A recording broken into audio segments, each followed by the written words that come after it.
Vous êtes sur InfoLive TV, Benny Sambert pour un regard sur l'actualité du jour. Ouvrons cette édition avec la campagne que se prépare à lancer Israël contre la tenue d'un colloque anti-israélien prévu ce mois-ci au Parlement européen de Bruxelles.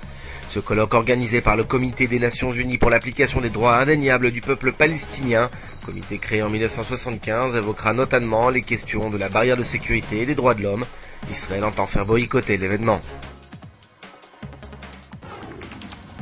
Et puis en Iran, le ministère de la Justice a bouclé son enquête sur les deux détenus américano-iraniens arrêtés pour espionnage il y a quelques mois.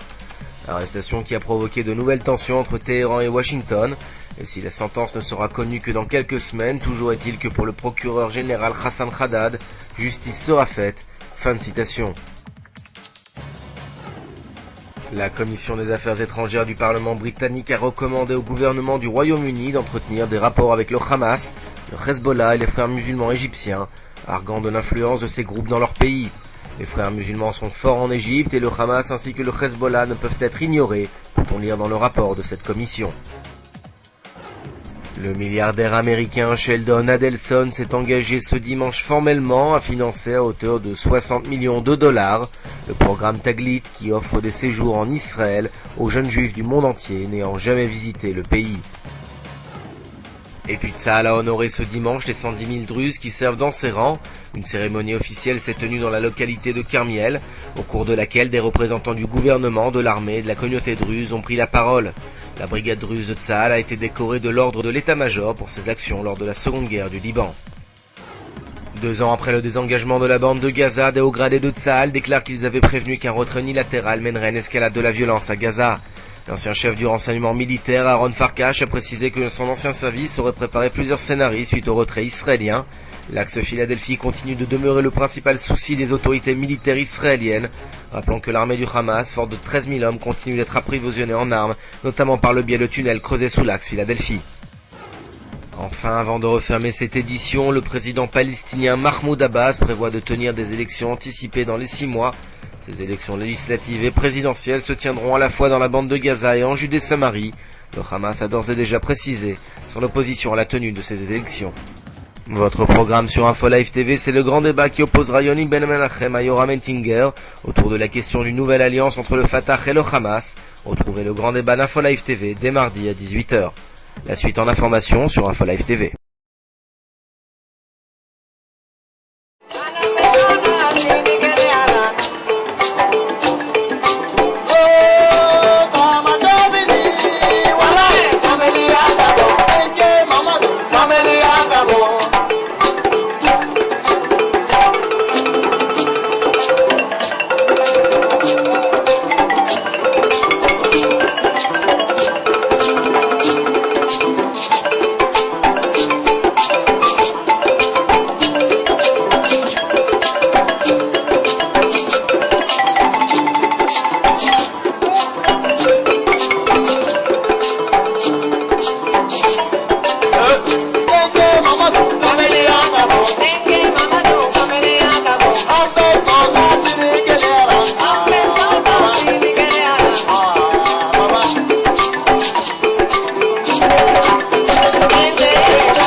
Découvrez en avant-première le nouveau service d'InfoLive TV.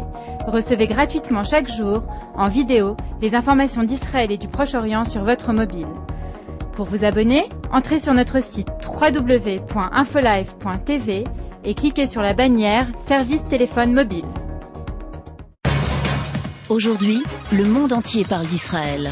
Mais qui parle d'Israël au monde entier, en temps réel, en 4 langues et en direct de Jérusalem? InfoLive.tv, la première chaîne de télévision internationale israélienne. 24 heures sur 24, 7 jours sur 7, suivez de l'intérieur l'actualité d'Israël et du Moyen-Orient. Des reportages, des interviews, un grand journal et des flash infos en images dès que l'actualité l'exige. InfoLive.tv, votre regard direct et vrai sur l'actualité d'Israël. Retrouvez InfoLive sur internet www.infolive.tv.